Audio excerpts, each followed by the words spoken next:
Ramazan ayının 24-cü gününün duası. Allahumma əs'aluka fihi ma yurzik.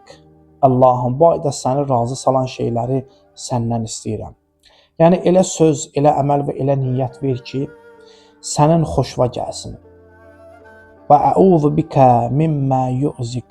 Səni narazı edən şeylərdən sənə sığınıram. Yəni günahdan, pis niyyətdən, sənin qəzəbinə səbəb olacaq hər şeydən məni uzaq elə.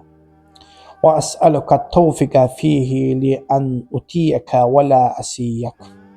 Bu ayda səndən istəyirəm ki, mənə itaət eləməyə və üsyan etməməyə kömək eləyəsən.